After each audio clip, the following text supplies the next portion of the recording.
नमस्कार दोस्तों, स्वागत करता हूं आपका डिज़ायर टू लर्न के इस यूट्यूब चैनल पे। मेरा नाम है अनभिज सिसोदिया और आप मेरे साथ पढ़ रहे हैं इंडियन पॉलिटी। इस लेक्चर में हम बात करेंगे कंपनी रूल के बारे में, जो कि है 1773 से लेकर 1858 तक। नेक्स्ट हम बात करेंगे क्राउन रूल के बारे में, जो कि है 1858 से लेकर तो 1947 तक। इससे पहले वाले लेक्चर में हमने बात करी थी कॉन्स्टिट्यूशन के बारे में एंड कॉन्स्टिट्यूशनलिज्म के बारे में। ठीक है, तो अब हम पढ़ेंगे कंपनी रूल के बारे में एंड क्राउन रूल के बारे में। तो ये वो सारे एक्ट्स हैं जो इस लेक्चर में हम पढ़ने वाले हैं। बेसिकली हम कॉन्स्टिट्यूशनल डेवलपमेंट अब चालू करने वाले हैं, तो इसमें हम कंपनी रूल पढ़ेंगे 1773 से लेकर 1858 तक, जिसमें हम रेगुलेटिंग एक्ट पढ़ेंगे, जुरिस्डिक्शन एक्ट पढ़ेंगे, पिट्स इंडिया एक्ट पढ़ेंगे, एक्ट ऑफ 1786 पढ़ेंगे और हम सारे चार्टर्ड एक्ट देखेंगे। ठीक है, इसके बाद हम बात करेंगे क्राउन रूल के बारे में, जो कि है 1858 से लेकर 1947 तक। तो इसमें हम गवर्नमेंट ऑफ इंडिया एक्ट से लेकर इंडियन काउंसिल एक्ट्स कवर करेंगे, फिर हम साइमन कमीशन कवर करेंगे, फिर हम कम्युनल अवार्ड कवर करेंगे। नेक्स्ट हम देखेंगे गवर्नमेंट ऑफ इंडिया एक्ट 1935 और फाइनली हम कंक्लूड करेंगे इंडियन इंडिपेंडेंस एक्ट पे 1947 के। ठीक है, तो स्टार्ट करते हैं हम रेगुलेटिंग एक्ट ऑफ 1773 से। बेसिकली देखिए, जो ये सारे एक्ट्स हैं ना, ये आपके मॉडर्न हिस्ट्री का पार्ट है, तो वहाँ ये एक्ट्स आप बिल्कुल डिटेल में पढ़ेंगे। लेकिन यहाँ पे हमारा एक्ट्स पढ़ने का बेसिकली मोटिव ही यही है कि हम एक चीज़ देखेंगे कि इंडियन पॉलिटी किस तरह से डेवलप हुई है और इंडिया में गवर्नेंस किस तरह से डेवलप हुई है। ठीक है, ये रेगुलेटिंग एक्ट आने के पीछे कुछ रीजंस थे, तो वो रीजंस मैं आपको बता देता हूँ। देखिए, जो ईस्ट इंडिया कंपनी थी, जिसके बारे में आप मॉडर्न हिस्ट्री में पढ़ेंगे कि किस तरह से ईस्ट इंडिया कंपनी ने अपना रूल चालू करा इंडिया में, तो उन्होंने ब्रिटिश गवर्नमेंट से 1 मिलियन पाउंड मांगे। और ब्रिटिश गवर्नमेंट ये सोच रही थी कि भाई कंपनी के जो डायरेक्टर्स हैं वो तो बहुत रिच हो रहे हैं, तो इनको लोन की ज़रूरत क्यों है। बेसिकली ये इसलिए हो गया था क्योंकि कंपनी में करप्शन बहुत बढ़ गया था।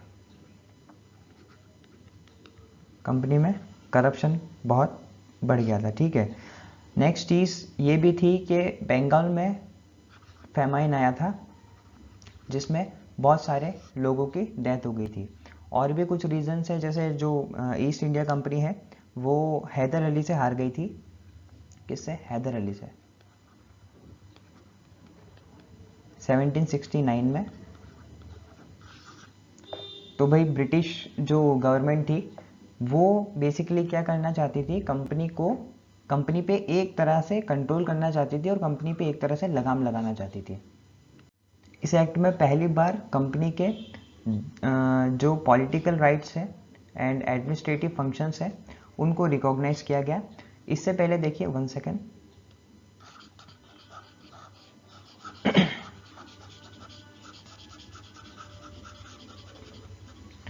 इससे पहले इंडिया में डुअल सिस्टम चल रहा था। ठीक है,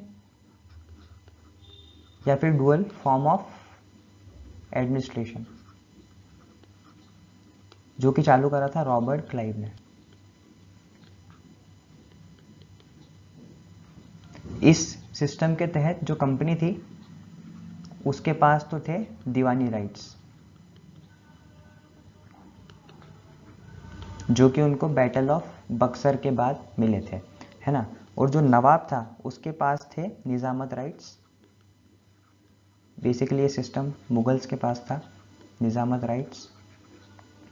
तो निजामत राइट्स बेसिकली क्या होता है, जो जुडिशियल और पुलिसिंग फंक्शंस होते हैं वो नवाब के पास थे। ठीक है, तो ये जो एक्ट है इसने फाउंडेशन लीड करा सेंट्रल एडमिनिस्ट्रेशन का इंडिया का। ठीक है, तो जो बॉम्बे और मद्रास थे उनको अब फोर्ट विलियम के अधीन में ले आया गया एक्ट, रेगुलेटिंग एक्ट ऑफ 1773 से। तो अब इस एक्ट के हम फीचर्स को देख लेते हैं। तो जो 1773 का रेगुलेटिंग एक्ट है उसमें गवर्नर ऑफ बंगाल को गवर्नर जनरल ऑफ बंगाल बना दिया गया। इसको governor general of fort Williams भी कहा जाता है। ठीक है, जो गवर्नर जनरल ऑफ बंगाल है इसके अधीन ही गवर्नर ऑफ बॉम्बे और गवर्नर ऑफ मद्रास को ले आया गया, ताकि ये जो दोनों हैं इसके अधीन में ही काम करेंगे। ठीक है, गवर्नर जनरल ऑफ बंगाल को असिस्ट करने के लिए एक एग्जीक्यूटिव काउंसिल बनाई गई जिसमें 4 मेंबर्स होंगे। तो बेसिकली इनका काम क्या है कि गवर्नर जनरल को असिस्ट करना, ठीक है। इस एक्ट के तहत सुप्रीम कोर्ट भी एस्टेब्लिश की गई जिसमें लॉर्ड एलिजा इम्पे जो थे फर्स्ट चीफ जस्टिस बने बंगाल के। तो first chief justice of Bengal, ये आपको याद होना चाहिए, लॉर्ड एलिजा इम्पे, ठीक है। इस एक्ट के कुछ और भी फीचर्स हैं, जैसे कि जो ऑफिसर्स थे ईस्ट इंडिया कंपनी के, उनको प्रोहिबिट कर दिया गया प्राइवेट ट्रेड के लिए और रिश्वत लेने के लिए, ठीक है। ये मेन रीज़न था, करप्शन एक मेन रीज़न था 1773 रेगुलेटिंग एक्ट को लाने का, ठीक है। एक फैक्ट आपको याद होना चाहिए कि first governor general of Bengal कौन था, तो वो वारेन हेस्टिंग्स थे, ठीक है। सुप्रीम कोर्ट में एक चीफ जस्टिस होगा और 3 अन्य जज होंगे, जो हमने अभी देखा था सुप्रीम कोर्ट ऑफ बंगाल, ठीक है। ये जो आपने अगर पुरानी मूवीज़ देखी होगी तो जज के अलावा 15-20 लोग और आम इंसान बैठे रहते थे, तो उनसे जज पूछता था उनकी राय, किसी भी डिसीजन, अगर कोई भी वो डिसीजन लेगा तो वो उनकी राय पूछता था। तो ये जो लोग थे ये पूरे के पूरे ब्रिटिशर्स थे, इसमें इंडिया का कोई भी नहीं था, ठीक है। जो कोर्ट ऑफ डायरेक्टर्स है जो कि ब्रिटेन में बैठेंगे, उनको एक रिपोर्ट सबमिट करनी होगी ब्रिटिश पार्लियामेंट को, जिसमें सिविल और मिलिट्री खर्चा इंडिया में कितना हो रहा है वो उनको बताना होगा। तो ये जो कोर्ट ऑफ डायरेक्टर्स थे ये 5 ईयर्स के लिए इलेक्ट होते थे और 1/4 इसमें से रिटायर होगा एवरी 5 ईयर में। इसमें एक प्रावधान और था कि ये फिर से री इलेक्ट नहीं हो सकते हैं, ठीक है। तो ये लोग फिर से री इलेक्ट नहीं हो सकते। तो ये था हमारा पूरा रेगुलेटिंग एक्ट ऑफ 1773। नेक्स्ट जो हमारा एक्ट है वो है ज्यूरिसडिक्शन एक्ट ऑफ 1781, जिसको हम 1 सेकेंड डिक्लेटरी एक्ट भी बोलेंगे 1781 का। बेसिकली ये जो एक्ट है वो लाया ही इसलिए गया था ताकि जो सुप्रीम कोर्ट की पावर्स है उसको पार्लियामेंट लिमिट कर सके, ठीक है। तो सुप्रीम कोर्ट का काम अब बस यही रह गया था कि वो रिलीजियस और जो सोशल कस्टमरी लॉज हैं इंडिया के अंदर उसका काम देखे, बस कैलकाटा के अंदर उसका काम देखे, ठीक है। तो इसका जुरिस्डिक्शन लिमिट कर दिया गया सिर्फ कलकत्ता के लिए। और जो पब्लिक सर्वेंट्स थे, ठीक है, पब्लिक सर्वेंट्स अगर ड्यूटी के टाइम कुछ भी गलत कर देते हैं तो उनके खिलाफ सुप्रीम कोर्ट में कोई भी सुनवाई नहीं होगी, ठीक है। एंड अगर कुछ अपील करना हो तो जैसे 5,000 पाउंड्स कि अगर नीचे का केस है तो उसको टैकल करेंगे गवर्नर जनरल इन काउंसिल और उसका डिसीजन होगा वो फाइनल होगा। और अगर 5,000 पाउंड्स के ऊपर का कोई केस है और उसके लिए अगर अपील करना हो तो वो किंग इन काउंसिल के लिए को करना होगा, किंग इन काउंसिल जो कि ब्रिटेन में होगी, ठीक है। तो बेसिकली ये जो एक्ट है इसका उद्देश्य यही था कि जो सुप्रीम कोर्ट है उसकी पावर्स को लिमिट किया जाए। बेसिकली 1773 का जो रेगुलेटिंग एक्ट है ना, उसमें अगर आप देखेंगे जो ऑफिशियल्स थे कंपनी के पब्लिक सर्वेंट्स थे तो वो डुअल, ठीक है 1 सेकेंड, वो डुअल कंट्रोल में आ गए थे। एक तो उन पे कंट्रोल कर रहा था गवर्नर जनरल, दूसरा सुप्रीम कोर्ट, ठीक है। तो इस सिस्टम को ठीक करने के लिए कि केवल गवर्नर जनरल ही सुप्रीम होगा, इसलिए ये एक्ट लाया गया जिसको हम ज्यूरिसडिक्शन एक्ट ऑफ 1781 बोलते हैं और दूसरा हम डिक्लेटरी एक्ट भी बोलते हैं 1781 का। नेक्स्ट इज हमारा पिट्स इंडिया एक्ट ऑफ 1784। जो देखिए 1781 का जो एक्ट है वो हमारे लिए इतना इम्पॉर्टेंट नहीं है एंड ये जो पिट्स इंडिया एक्ट है 1784 का ये हमारे लिए बहुत इंपॉर्टेंट है, ठीक है। तो इस एक्ट में एक खास चीज़ ये करी गई कि एक लाइन डिमार्केट कर दी गई पॉलिटिकल और कमर्शियल फंक्शन के बीच में कंपनी में, ठीक है। जो कमर्शियल फंक्शंस है वो कोर्ट ऑफ डायरेक्टर्स करेंगे एंड जो पॉलिटिकल फंक्शंस हैं वो करेगा बोर्ड ऑफ कंट्रोल, एक नई बॉडी बना दी गई बोर्ड ऑफ कंट्रोल, ठीक है। तो बोर्ड ऑफ कंट्रोल सुपरवाइज भी कर सकता था कंपनी के ऑपरेशंस को, कंपनी के किस तरह से गवर्नमेंट चला रही है एंड कंपनी के रेवेन्यू को। जो 1773 में हमने एग्जीक्यूटिव काउंसिल देखी थी, उसके मेंबर्स 3 थे, तो यहाँ पे वो नहीं, उसके मेंबर्स 4 थे, तो यहाँ पे वो उसको 4 से 3 कर दिया गया, ठीक है, इस एक्ट के तहत। इस एक्ट में ये भी बताया गया जो ईस्ट इंडिया कंपनी की टेरिटरीज है इंडिया में, जैसे कि मद्रास है, कलकत्ता है, बॉम्बे है, वो ब्रिटिश पोजीशन है इंडिया के अंदर, ठीक है। ब्रिटिश पोजीशन इन इंडिया, ये डायरेक्ट क्वेश्चन पे आ जाता है, तो आपको ये पता होना चाहिए कि ये वर्ड मेंशन कहाँ पे है, पिट्स इंडिया एक्ट ऑफ 1784 के अंदर। नेक्स्ट हम बात करेंगे एक्ट ऑफ 1786 की। एक्ट ऑफ 1786 बेसिकली देखिए, ये एक्ट लाया इसलिए गया था कि जो लॉर्ड कॉर्नवालिस था, लॉर्ड कॉर्नवालिस था, वो इंडिया नहीं आना चाहता था, ठीक है। वो ये बोल रहा था कि अगर मुझे इंडिया आप भेजोगे तो गवर्नर जनरल है, उसकी पावर्स को आपको बढ़ाना होगा, ठीक है, उसकी पावर्स को आपको बढ़ाना होगा। देखिए, इससे पहले क्या होता था, जो गवर्नर जनरल की काउंसिल है, तो कोई भी डिसीजन अगर गवर्नर जनरल लेता था तो उसकी काउंसिल उसमें इंटरफेयर कर सकती थी, जिसमें अभी आपने देखा कि 3 मेंबर हो चुके हैं, तो मेजोरिटी के ऊपर डिसीजंस होते थे।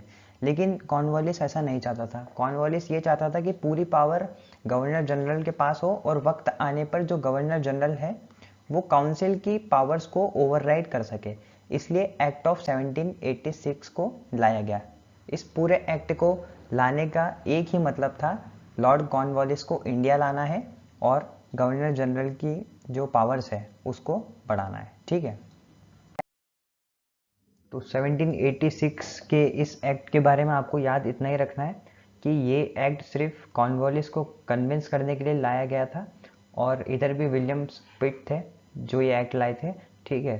तो ये एक्ट इसलिए ही लाया गया था कि गवर्नर जनरल के पास एक्स्ट्रा पावर्स हो, उसकी काउंसिल की डिसीजंस को ओवरराइड करने के एक्स्ट्रा ऑर्डिनरी केसेस में, जहां वो खुद की रेस्पॉन्सिबिलिटी पे ओवरराइड कर सकता है डिसीजंस को, ठीक है। अब हम चलते हैं नेक्स्ट टॉपिक पे, जो है charter act of 1793। Basically charter का मतलब क्या होता है, चार्टर एक डॉक्यूमेंट रहता है जिससे सर्टेन राइट्स दिए जाते हैं। तो जो ईस्ट इंडिया कंपनी है उनको चार्टर मिला था 1600 में। किसने दिया था, क्वीन एलिजाबेथ फर्स्ट ने। ये चार्टर क्यों दिया गया था, स्पेशल राइट्स दिए गए थे इंडिया में ट्रेड के लिए, ठीक है। इस एक्ट के फीचर्स ये है कि companies privileges extended to 20 years. हर 20 साल में देखेंगे कि कंपनी सही काम कर रही है कि नहीं, ये ब्रिटिश पार्लियामेंट देखेगी, ठीक है। Powers to override council by governor general was extended to all future governor generals and governors, ठीक है। तो कॉर्नवालिस के बाद जो भी गवर्नर जनरल्स आएंगे तो उनके पास भी ये पावर होगी कि वो काउंसिल के डिसीजंस को ओवरराइड कर सकते हैं, ठीक है। जो भी सैलरी है बोर्ड ऑफ कंट्रोल और कोर्ट ऑफ डायरेक्टर्स और जो भी सर्वेंट्स काम कर रहे हैं इंडिया के अंदर, तो उनका जो रेवेन्यू है वो इंडिया में से ही दिया जाएगा, ठीक है। इंडिया का जो भी वो ईस्ट इंडिया कंपनी रेवेन्यू कमा रही है इंडिया में, तो वो उनकी सैलरी, जैसे कोर्ट ऑफ डायरेक्टर्स और बोर्ड ऑफ कंट्रोल ये ब्रिटेन में है, तो इंडिया से उनकी सैलरी जाएगी, ठीक है। तो ये सिलसिला चलता है 1990 तक, उसके 1919 तक, उसके बाद ये सिलसिला बदल जाता है, ठीक है। Permission for East India Company to ship opium from India, ठीक है। ईस्ट इंडिया कंपनी को परमिशन दी गई कि वो ओपियम इंडिया से चाइना भेज सकती है, ठीक है। अब इसके बाद आप देखेंगे आने वाले 50 साल में, 50 ईयर्स में चाइना के अंदर ओपियम वॉर छिड़ जाता है, ठीक है। कभी इसके बारे में टाइम मिले तो आप पढ़िएगा। ओपियम वॉर्स हो जाते हैं चाइना के अंदर, ठीक है। Countries privilege given to the officials of East India Company to trade outside India, ठीक है। कंपनी को ये प्रिविलेज भी दिया गया कि अब वो इंडिया के बाहर भी ट्रेड कर सकती है। तो ये था पूरा हमारा चार्टर एक्ट ऑफ 1793 और इसके फीचर्स। तो 20 साल बाद फिर से एक चार्टर आता है जिसको हम चार्टर एक्ट ऑफ 1813 बोलते हैं। इसके पीछे कुछ रीजंस भी थे चार्टर लाने के। वो रीजंस ये थे कि जो नेपोलियन था, फ्रेंच रिवॉल्यूशन अगर आप पढ़ेंगे तो आप नेपोलियन के बारे में उसमें पढ़ेंगे। तो जो नेपोलियन था उसने ब्रिटिश गुड्स को बैन कर दिया था, जो भी फ्रेंच एलाइज कंट्रीज थी उसके अंदर, ठीक है।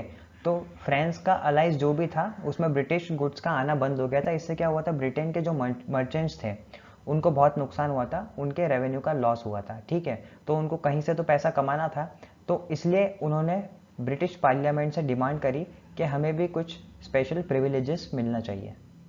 तो इस एक्ट के फीचर्स ये है कि जो ब्रिटिश ईस्ट इंडिया कंपनी है उसकी मोनोपोली को एंड कर दिया गया। उनको सिर्फ दो ही राइट्स दिए गए, टी ट्रेड का और ट्रेड विद चाइना, ठीक है। बहुत प्रॉफिटेबल थे ये दोनों, इसलिए ईस्ट इंडिया कंपनी के पास ये दोनों थे। अब कोई भी मर्चेंट ब्रिटेन से आकर इंडिया में ट्रेड कर सकता था, ठीक है।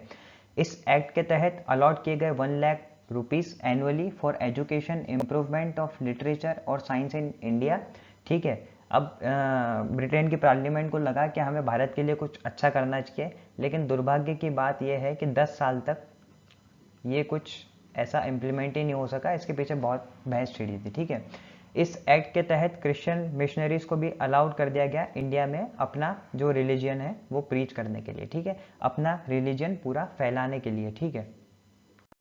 देखिए, यूरोप के अंदर सब टी के बहुत दीवाने थे, इसलिए ईस्ट इंडिया कंपनी टी का ट्रेड नहीं छोड़ना चाहती थी।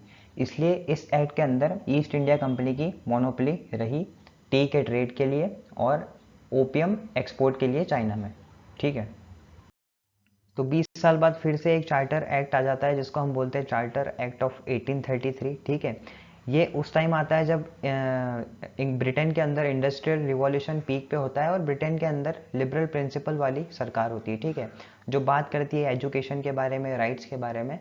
तो देखिए, इस टाइम ब्रिटिशर्स को रियलाइज होता है कि इंडिया में एक रेस्पॉन्सिबल गवर्नमेंट होनी चाहिए, ठीक है। जो भी ब्रिटिश टेरिटरी इंडिया में पजेस करी है ब्रिटिशर्स ने, तो ब्रिटिशर्स की एक ड्यूटी बनती है कि इंडिया के बारे में भी कुछ वो सोचे, तो ठीक है, इसलिए वो लाते हैं चार्टर एक्ट ऑफ 1833।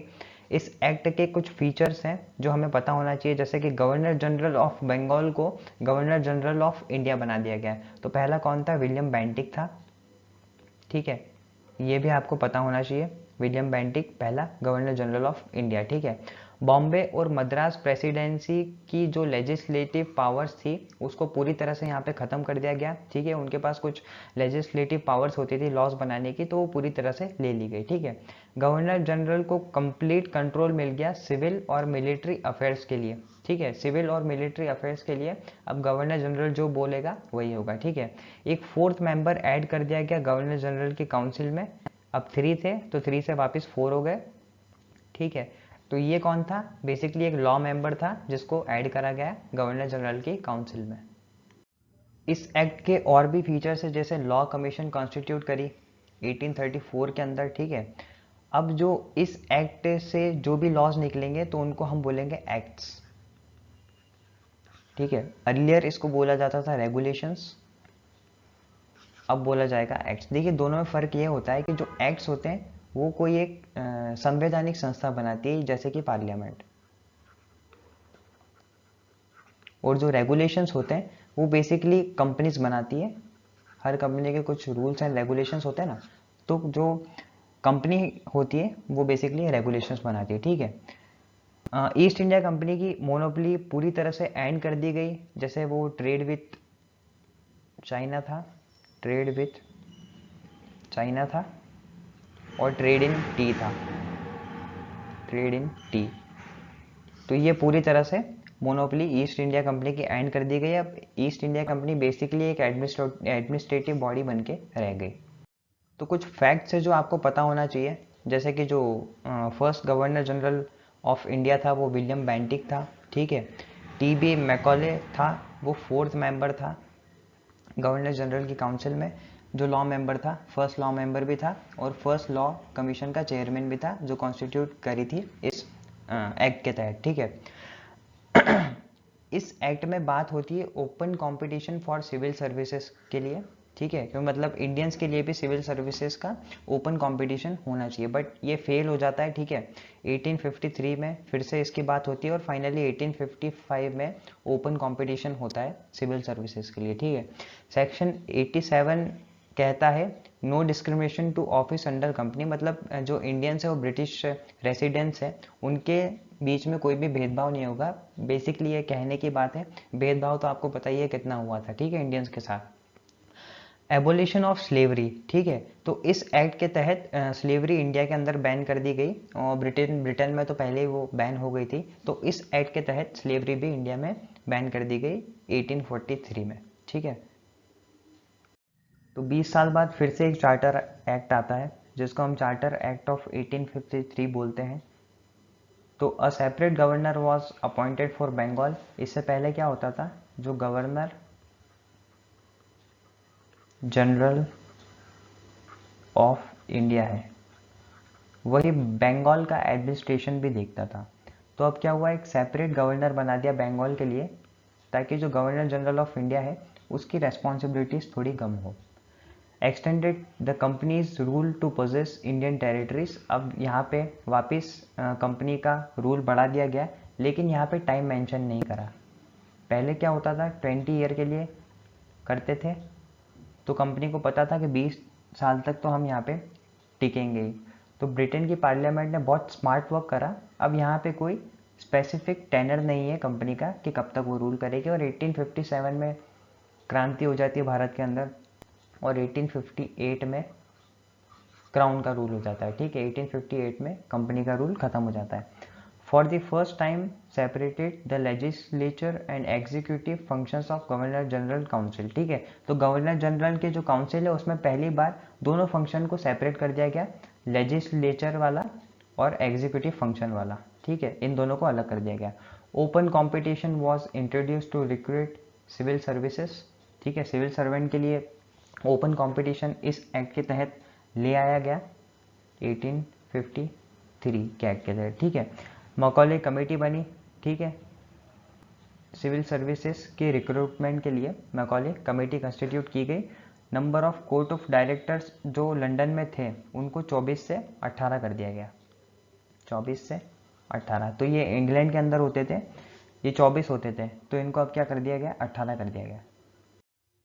इस एक्ट में एक इम्पॉर्टेंट चीज़ ये भी होती है कि जो लेजिस्लेशन होता है उसको एक सेपरेट एंटिटी बना दिया गया। जो गवर्नर जनरल की काउंसिल है उसमें लेजिस्लेशन का काम पूरा ही अलग कर दिया गया। तो सेंट्रल लेजिस्लेटिव काउंसिल बनाई गई जिसमें 6 मेंबर्स होते थे। 4 मेंबर तो लोकल प्रोविंशियल गवर्नमेंट के होते थे, ठीक है, और दो मेंबर होंगे वो अपॉइंट करे जाते हैं ब्रिटिश के द्वारा। ठीक है, इसमें 1 चीफ जस्टिस ऑफ कलकत्ता भी होगा और 1 प्यूनी जज ऑफ कलकत्ता भी होगा। ठीक है, प्यूनी जज का मतलब क्या होता है, जो सुप्रीम कोर्ट का चीफ जस्टिस ऑफ इंडिया जैसा है, तो उनके अलावा जो भी जज है सुप्रीम कोर्ट के अंदर, तो उनको प्यूनी जज बोलेंगे। तो ये था हमारा पूरा चार्टर एक्ट ऑफ 1853। आगे बढ़ेंगे अब हम और बात करेंगे क्राउन रूल के बारे में, जो कि है 1858 से लेकर तो 1947 तक। ठीक है, तो एक तरह से हमने देखा जाए तो फर्स्ट पार्ट कंप्लीट कर लिया है, जिसमें हमने 1773 से तो 1853 तक पूरा देख लिया है। अब हम देखेंगे 1858 से लेकर 1947 तक, जिसको हम क्राउन रूल बोलते हैं। बेसिकली 1858 के जो ये एक्ट है इसके लाने के पीछे एक मेजर रीज़न था, वो है सिपाही म्यूटिनी, 1857 की क्रांति, 1857 की क्रांति, जिसको कई कई जगह फर्स्ट वॉर ऑफ इंडिपेंडेंस भी बोला गया है। ठीक है, तो कई कई जगह इसको फर्स्ट वॉर ऑफ इंडिपेंडेंस भी बोला गया था। दूसरा जो रीज़न है जो बहुत से लोगों को नहीं पता है वो है 1853 में बहुत सारे जो इंग्लिश ट्रेडर्स थे और सेटलर्स थे उनका इंटरेस्ट जाग रहा था कि वो इंडिया के अंदर ट्रेड करें, लेकिन जो कंपनी है ईस्ट इंडिया कंपनी है वो उनके इंटरेस्ट में काम नहीं कर रही थी और एक तरह से उनके इंटरेस्ट को नेग्लेक्ट कर रही थी। दूसरा रीज़न ये हो जाता है। ठीक है, तो इस एक्ट के कुछ फीचर्स है, इसने अबॉलिश कर दिया ईस्ट इंडिया कंपनी का रूल इंडिया में, जो कि अभी तक चलता आ रहा था 1773 से। आप देखेंगे 1853 तक कितने रूल करा है ईस्ट इंडिया कंपनी ने। वैसे 1600 से जब से ट्रेड कर रही थी तब से रूल कर रही थी, लेकिन ऑफिशियली हम देखा जाए तो 1773 से लेकर 1853 तक जो रूल ईस्ट इंडिया कंपनी ने करा है इंडिया में, वो यहाँ पे एंड हो गया। तो अब से ब्रिटिश क्राउन का इंडिया में डायरेक्ट रूल होगा, ठीक है। एक चेंज और करा गया जिसमें जो गवर्नर जनरल ऑफ इंडिया था उसको चेंज करके कर दिया गया वायसराय ऑफ इंडिया, ठीक है। बहुत सारी बुक्स में आप फिर भी गवर्नर जनरल ही देखेंगे, तो उसका पूरा टाइटल इस तरह से था, viceroy, viceroy and governor general of India, ठीक है। तो बहुत सारी बुक्स में आपको गवर्नर जनरल भी देखने को मिलेगा और वायसराय ऑफ इंडिया भी देखने को मिलेगा, तो उसमें आप कंफ्यूज मत होइएगा, ठीक है। तो last governor general of India बने लॉर्ड कैनिंग और ऐसे ही first governor general of India भी बन गए लॉर्ड कैनिंग। देखिए वाइसरॉय का बेसिकली मीनिंग होता है रॉयल के बिहाफ में रूल करने वाला, रॉयल के बिहाफ में रूल करने वाला। जैसे टीम इंडिया है ना, उसमें वाइस कैप्टन होता है ना, वैसे इनका रोल होता है, ठीक है। तो एक नया पोजीशन बना दिया गया, secretary of state for India, ठीक है। And the powers of the crown were exercise by the secretary of state for India. तो जो क्राउन की सारी जो पावर्स है वो सेक्रेटरी ऑफ स्टेट एक्सरसाइज करेगा अब इंडिया के अंदर। सेक्रेटरी ऑफ स्टेट का जो ऑफिस है वो बेसिकली लंदन में होता था, तो ये सेक्रेटरी ऑफ स्टेट कहाँ बैठेगा, ब्रिटेन के अंदर, ये इंडिया में नहीं होता था। तो ये जो secretary of state for India है जो कि लंदन में है, ये बेसिकली एक कैबिनेट का मेंबर है और रेस्पॉन्सिबल है ब्रिटिश पार्लियामेंट को, ठीक है। जैसे हमारे यहाँ पे कुछ भी हो जाता है, मान लीजिए डिफेंस से रिलेटेड, डिफेंस से रिलेटेड, तो जवाबदेही कौन होगा, डिफेंस मिनिस्टर।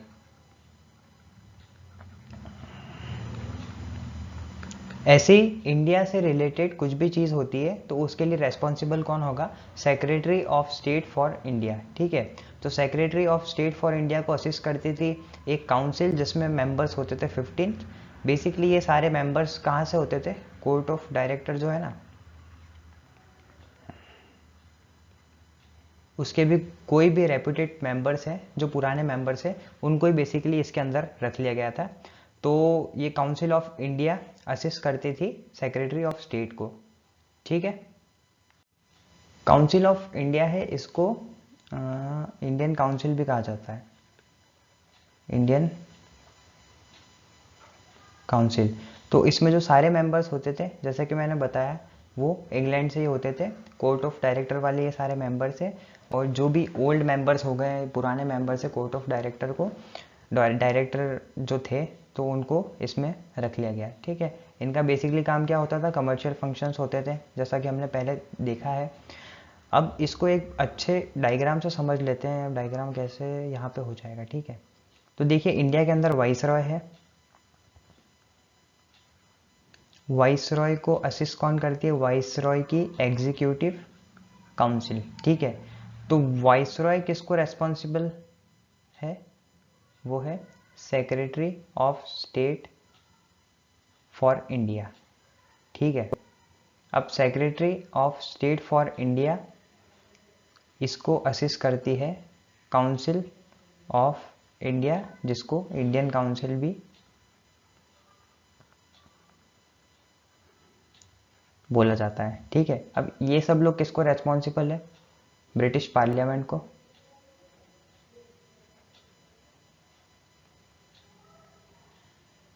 और मेजरली ब्रिटिश पार्लियामेंट जो भी डिसीजन लेती है वो सब क्राउन को कन्वे करती है।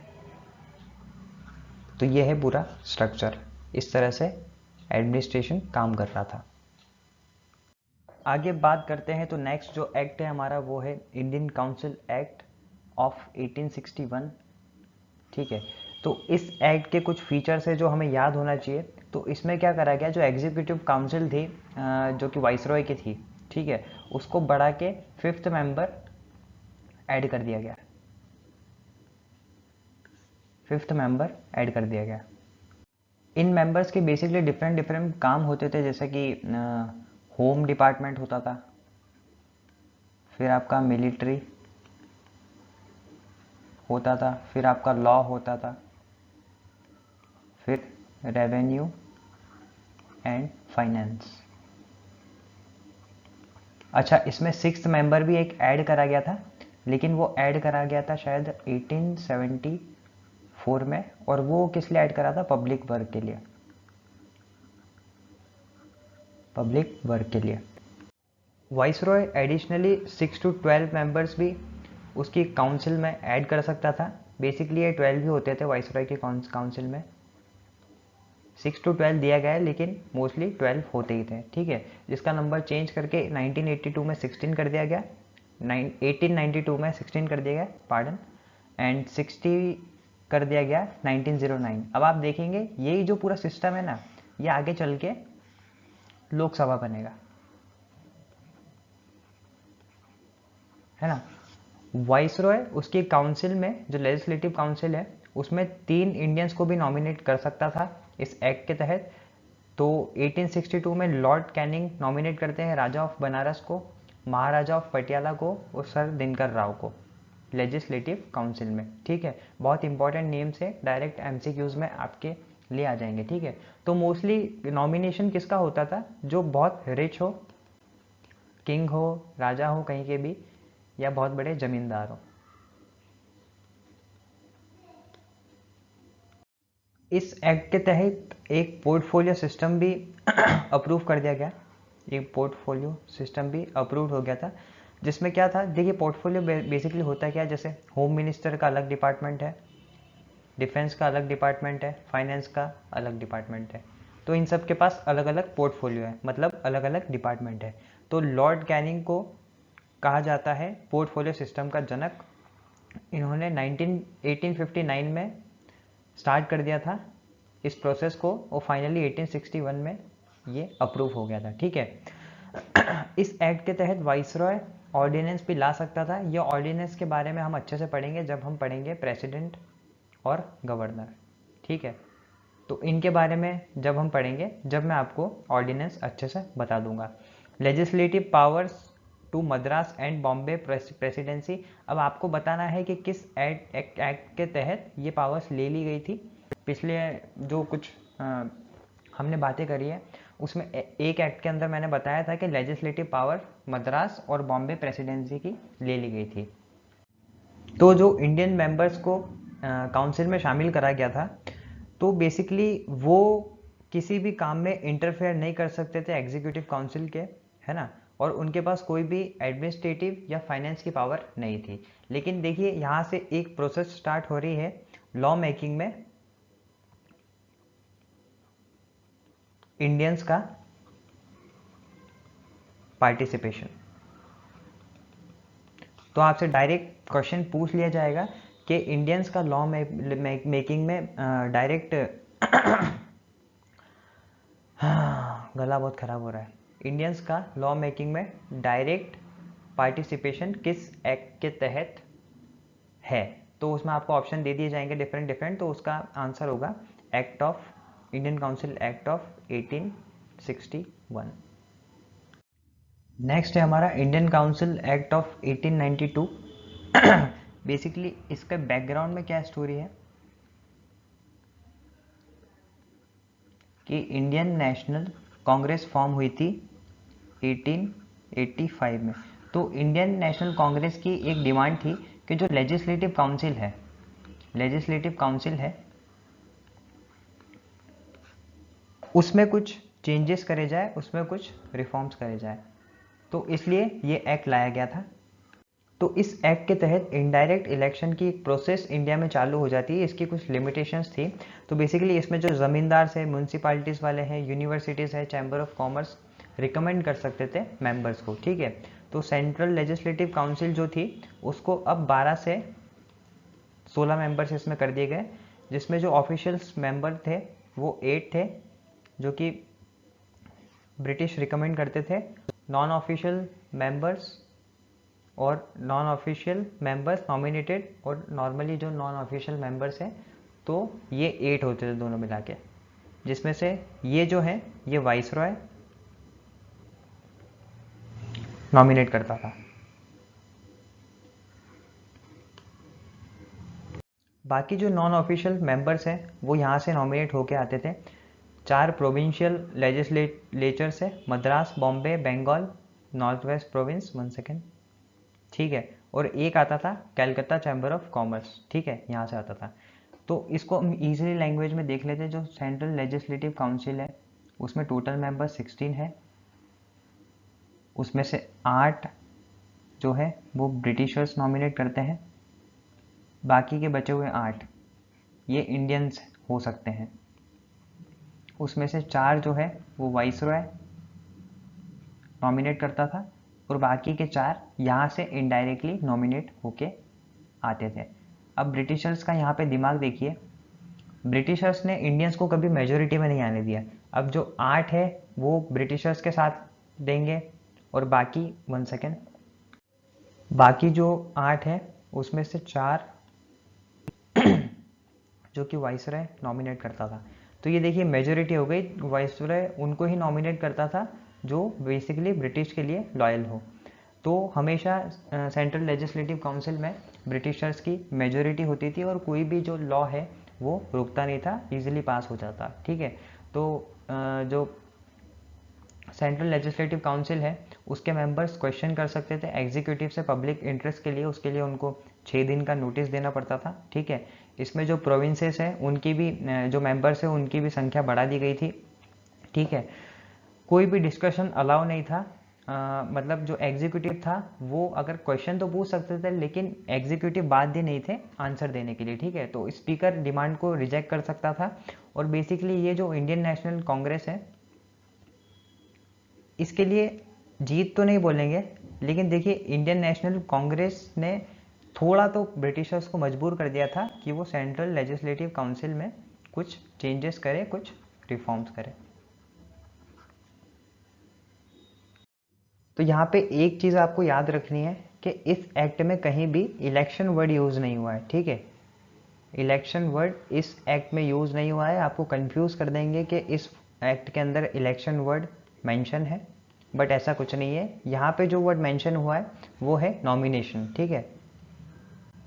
एक इनडायरेक्ट प्रक्रिया हो रही है नॉमिनेशन की, इलेक्शन की, ठीक है। तो इस एक्ट में एक इनडायरेक्ट प्रोविजन है कि सेंट्रल लेजिस्लेटिव काउंसिल में कुछ लोग प्रोविंसेस से आएंगे और बाकी अन्य जगह से नॉमिनेट होके आएंगे। तो इस एक्ट में कहीं भी इलेक्शन में यूज़ नहीं हुआ है, ये बात आप बिल्कुल ध्यान रखिएगा। नेक्स्ट जो हमारा एक्ट है वो है इंडियन काउंसिल एक्ट ऑफ 1909, जिसको हम मॉडले मिंटो रिफॉर्म भी बोलते हैं। इसको हम गवर्नमेंट ऑफ इंडिया एक्ट 1909 भी बोलते हैं, ठीक है। तो इस टाइम जो मॉडले थे वो सेक्रेटरी ऑफ स्टेट थे जो कि लंदन में होते हैं, मैं जैसा पहले आपको बता चुका हूँ। और जो मिंटो है वो वाइसरॉय है इंडिया के, ठीक है, इंडिया के वाइसरॉय। तो जो वाइसरॉय की एग्जीक्यूटिव काउंसिल थी उसमें पहली बार किसी इंडियन को जगह मिली थी और ये नाम आपके लिए बहुत इंपॉर्टेंट हो जाता है, सत्येंद्र प्रसाद सिन्हा फर्स्ट मेंबर थे वाइसरॉय की एग्जीक्यूटिव काउंसिल के अंदर, ठीक है। जो सेंट्रल और प्रोविंशियल लेजिस्लेटिव काउंसिल थी उनको एक्सपेंड किया गया।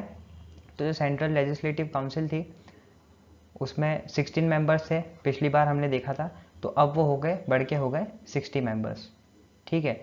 इस एक्ट में एक बहुत अच्छा प्रावधान ये था कि इंडियंस को डिस्कशन अलाउ कर दिया गया इकोनॉमिक्स मैटर के ऊपर और कुछ वोटिंग राइट्स भी प्रदान करे गए। जैसे कि पहले अगर 80% मिलिट्री एक्सपेंस होता था, ठीक है, तो वो 80% मिलिट्री एक्सपेंस देता कौन था? इंडियंस की जेब से ही जाता था।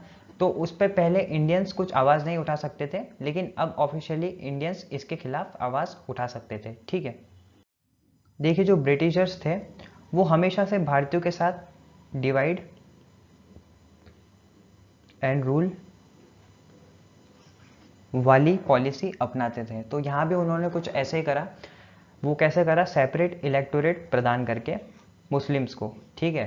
तो बेसिकली सेपरेट इलेक्टोरेट ये होता है कि अगर कोई कॉन्स्टिट्यूएंसी है, मुस्लिम कॉन्स्टिट्यूएंसी, अगर वो सेपरेट इलेक्टोरेट में है तो वहाँ पे केवल मुस्लिम्स ही वोट कर पाएंगे और अन्य जाति के या और अन्य धर्म के लोग वहाँ पे रहते हैं तो वो वहाँ पे वोट नहीं कर पाएंगे, ठीक है। तो फर्स्ट टाइम जो है सीड है वो ग्रोन कर दिए गए सेपरेटिज्म के, है ना। और एक तरह से कह सकते हैं कि 1909 में लीगलाइज कर दिया कम्युनलिज्म को, ठीक है। तो इसका जो जनक है, ये जो पूरा दिमाग था लॉर्ड मिंटो का था, इसलिए उनको फादर ऑफ कम्युनल इलेक्टोरेट भी बोला जाता है। देखिए बहुत दुर्भाग्यपूर्ण है, लेकिन जो सच्चाई है वो यही है। तो एक इस एक्ट के तहत सेपरेट इलेक्टोरेट इंडिया में लाया गया केवल मुस्लिम्स के लिए। इस एक्ट में केवल मुस्लिम्स के लिए, ये ध्यान रखिएगा। जो नेक्स्ट एक्ट है उसमें अन्य रिलीजन्स को भी सेपरेट इलेक्टोरेट मिलेगा। नेक्स्ट जो हमारा एक्ट है वो है मॉन्टेगो चेम्सफोर्ड एक्ट, जिसको गवर्नमेंट ऑफ इंडिया एक्ट 1919 भी बोलते हैं। तो मॉन्टेगो थे, वो थे सेक्रेटरी ऑफ स्टेट लंदन के अंदर, है ना। और जो चेम्सफोर्ड थे वो viceroy of India, viceroy of India, ये कहाँ है, इंडिया के अंदर है, ठीक है। तो ये एक्ट आने से पहले मॉन्टेग्यू ब्रिटिश पार्लियामेंट में एक स्पीच देते हैं जहाँ पे वो बात करते हैं रेस्पॉन्सिबल गवर्नमेंट की इंडिया में। इस समय होम रूल मूवमेंट चल रहा था इंडिया के अंदर, तिलक और एनी बेसेंट का। तो सबको ऐसे ही लगता है कि भाई रेस्पॉन्सिबल गवर्नमेंट की बात हो रही है तो इंडिया को भी आयरलैंड की तरह डोमिनियन स्टेटस मिल जाएगा, लेकिन ऐसा कुछ होता नहीं है। इसके बाद जो सेंट्रल लेजिस्लेटिव काउंसिल है उसको दो हिस्सों में बांट दिया गया, अपर हाउस और लोअर हाउस, जिसमें अपर हाउस था काउंसिल ऑफ स्टेट और जो लोअर हाउस था सेंट्रल लेजिस्लेटिव असेंबली। यही बाद में आपका राज्यसभा बन जाएगा और ये लोकसभा बन जाएगा, ठीक है। इसमें कितने मेंबर्स होते थे, 60, और इसमें 145, ठीक है। इसमें जो मेंबर्स थे वो इनडायरेक्टली इलेक्टेड होके आते थे, इनडायरेक्टली, ठीक है। और इसमें डायरेक्टली प्लस नॉमिनेटेड। अब एक बात आपके दिमाग में बैठ जानी चाहिए कि ये जो सारे एक्ट्स हैं ना वो इस तरह से बनाए जाते थे कि इंडियंस की कभी मेजोरिटी नहीं हो। तो ये जो हाउस थे ना इनमें भी इंडियंस की कभी मेजोरिटी रही ही नहीं है। इस एक्ट के तहत डायरकी इंट्रोड्यूस करी गई प्रोविंशियल लेवल पे। अब देखिए एक क्वेश्चन और बनता है, डायरकी का बेसिकली मतलब होता है डुअल गवर्नमेंट, ठीक है। जो इंडियंस थे उनको ट्रांसफर्ड सब्जेक्ट्स दिए गए, जैसे कि हेल्थ, सैनिटेशन, ठीक है। तो ये कुछ ऐसे सब्जेक्ट्स हैं जिनमें ज़्यादा कुछ करा नहीं जा सकता है। बाकी के जो इंपॉर्टेंट सब्जेक्ट्स है जैसे कि पीडब्ल्यूडी, तो ये सब गवर्नर ने अपने पास रख लिए, ठीक है। अब यहाँ पे बहुत इंपॉर्टेंट क्वेश्चन बनता है कि यहाँ पे जो डायरकी इंट्रोड्यूस करी है वो प्रोविंशियल लेवल पे हुई है, ठीक है, प्रोविंशियल लेवल पे हुई है। और जो 1935 का एक्ट है उसमें डायरकी इंट्रोड्यूस हुई है सेंट्रल लेवल पे। तो यहाँ पे मोस्टली बच्चे कंफ्यूज हो जाते हैं, तो ये आप बिल्कुल ध्यान रखिएगा। इस एक्ट में इलेक्शन का कॉन्सेप्ट इंट्रोड्यूस करा गया, लेकिन जो इलेक्शंस होते थे उसमें लिमिटेड फ्रेंचाइज होती थी, ठीक है। सभी वोट नहीं डाल सकते थे, जैसे लैंड होल्डर्स होते थे जिनके पास ज़्यादा ज़मीन है वो वोट डाल सकते थे, ठीक है। टैक्स पेयर डाल सकते थे, ऑफिसर्स डाल सकते थे, और टाइटल होल्डर्स जैसे कि ज़मींदार, है ना, और राजा महाराजा, ये सब यहाँ पे वोट डाल सकते थे। तो लिमिटेड फ्रेंचाइज थी। लेकिन एक इलेक्शन वर्ड जो है वो इस एक्ट में आपको देखने को मिल जाएगा। जो पिछली बार मैंने बोला था कि वहाँ पे इलेक्शन वर्ड मेंशन नहीं है, यहाँ पे इलेक्शन वर्ड मेंशन है, लेकिन जो फ्रेंचाइज है वो लिमिटेड है, हर कोई यहाँ पे वोट नहीं डाल सकता। इस एक्ट के तहत यूपीएससी का गठन किया गया, जो पब्लिक सर्विस कमीशन है उसका गठन किया गया, और जो कम्युनल रिप्रेजेंटेशन था उसको बढ़ा के 6 इंडियन क्रिश्चियंस, यूरोपियंस और एंग्लो इंडियंस को भी दे दिया गया, ठीक है। तो 1909 में केवल 6 के लिए था, मुस्लिम्स के लिए था, सॉरी। और इस एक्ट में 6 को, इंडियन क्रिश्चियंस को, यूरोपियंस को और एंग्लो इंडियंस को भी दे दिया गया, ठीक है। तो जो 1919 के जो रिफॉर्म्स थे ये बेसिकली एक फेलियर थे। जो इंडियंस चाहते थे वैसा कुछ भी नहीं हुआ। देखिए इंडियंस को मेजोरिटी भी चाहिए थी तो वो भी नहीं हुआ। तो इंडिया की जो एस्पिरेशन थी वो पूरी नहीं हुई, ठीक है। तो यहाँ से शुरुआत होती है स्वराज की और सेल्फ गवर्नमेंट की under the leadership of Mahatma Gandhi, ठीक है। देखिए जो मॉन्टेगो चेम्सफोर्ड रिफॉर्म है उसमें एक बात की गई थी कि कुछ सालों बाद हम एक रिव्यूइंग कमेटी बनाएंगे, ठीक है। तो वो रिव्यूइंग कमेटी का बेसिकली काम क्या है कि जो 1919 के एक्ट है उसको हमें रिव्यू करना है कि वो सही है कि नहीं है, सही चल रहा है कि नहीं चल रहा, ठीक है। तो इसके लिए साइमन कमीशन का गठन किया गया 1927 में, है ना। इसमें 7 मेंबर्स थे कमीशन में और इसके जो चेयरमैन थे वो थे सर जॉन साइमन। लेकिन इंडियंस इस कमीशन से बिल्कुल खुश नहीं थे क्योंकि इंडियंस ने बेसिकली बॉयकॉट करा था इस कमीशन को एंड नारा लगा था Simon go back. Modern history में आप ये सब पढ़ेंगे तो जो नारा फेमस हुआ था वो था साइमन गो बैक, ठीक है। वो इसलिए हुआ था कि सारे जो मेंबर्स थे वो ब्रिटिशर्स थे, सारे मेंबर्स गोरे थे। तो इस कमीशन ने एक चीज़ और बोली कि जो डायरकी है प्रोविंशियल लेवल पे, ठीक है, उसको अबॉलिश करना है और जो एक्सटेंशन है मतलब जो इलेक्टोरेट है उसको थोड़ा सा बढ़ा देना है। बेसिकली थोड़ा सा बढ़ा देना का मतलब ये है कि जैसे कोई पढ़ा लिखा है, कोई डिग्री होल्डर है, उसको वोटिंग राइट्स मिलना चाहिए। पर ये नहीं है कि सबको ही वोटिंग राइट्स मिल जाए। इस कमीशन ने ये नहीं बोला कि सबको ही वोटिंग राइट्स मिल जाए, लेकिन इसने बात करी कि थोड़ा सा इलेक्टोरेट को बढ़ाना चाहिए। अब बात करते हैं गवर्नमेंट ऑफ इंडिया एक्ट 1935 की। इससे पहले हम गवर्नमेंट ऑफ इंडिया एक्ट 1935 की बात करें। 1932 में, ठीक है, सेपरेट इलेक्टोरेट दिया गया डिप्रेस्ड क्लासेस को, डिप्रेस्ड क्लासेस को, जिसको कम्युनल अवार्ड भी बोला जाता है। लेकिन इससे गांधी जी बिल्कुल खुश नहीं थे, इसलिए गांधी जी और डॉक्टर BR अम्बेडकर के बीच में होता है पूना पैक्ट, जिससे ये जो पूरा सेपरेट इलेक्टोरेट वाला सिस्टम है डिप्रेस्ड क्लास के लिए, ये ख़त्म हो जाता है, ठीक है। ये जो टॉपिक्स है ये आप मॉडर्न हिस्ट्री में अच्छे से पढ़ेंगे।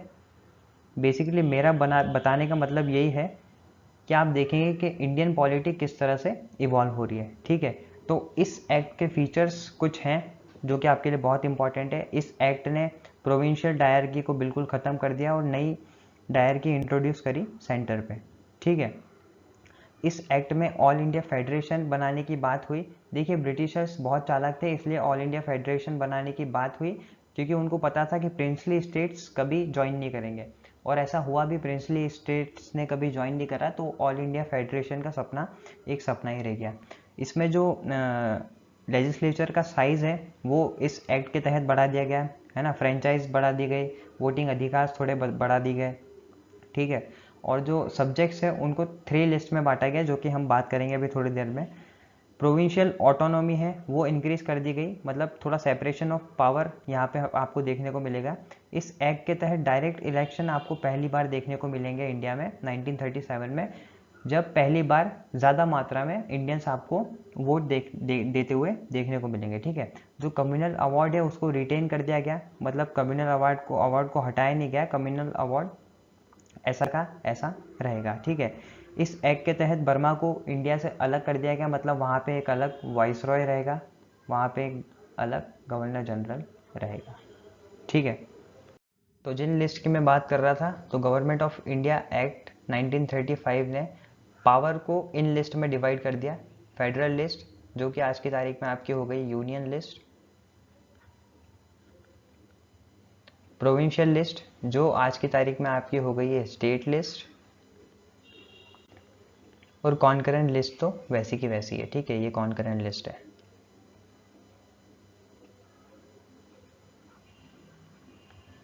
इस एक्ट के तहत बाई कैमरलिज्म लाया गया 11 में से 6 प्रोविंसेस में, जहाँ पे लेजिस्लेटिव असेंबली होगी और लेजिस्लेटिव काउंसिल होगी। बेसिकली 2 हाउसेस होंगे प्रोविंसेस में, ठीक है। इस एक्ट के तहत ही इस्टेब्लिशमेंट किया गया रिजर्व बैंक ऑफ इंडिया का 1935 एक्ट के तहत, ठीक है। किसने रिकमेंड किया था ये? हिल्टन यंग कमीशन ने। बहुत इंपॉर्टेंट है ये आपके लिए, बहुत सारे एग्जाम्स में ऐसा कैसा डायरेक्ट स्टेटमेंट पूछ लिया जाता है। तो ये था हमारा पूरा गवर्नमेंट ऑफ इंडिया एक्ट 1935।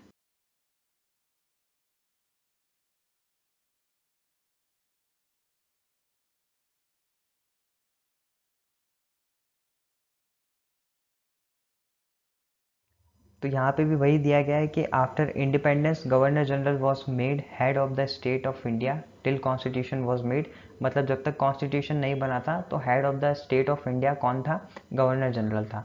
तो पहला गवर्नर जनरल आपका हो गया लॉर्ड माउंटबेटन और सेकंड हो गया सी राजागोपालाचारी। ठीक है, वहाँ पे शायद मुझसे स्पेलिंग गलत हो गई होगी, तो सही स्पेलिंग है सी राजागोपालाचारी।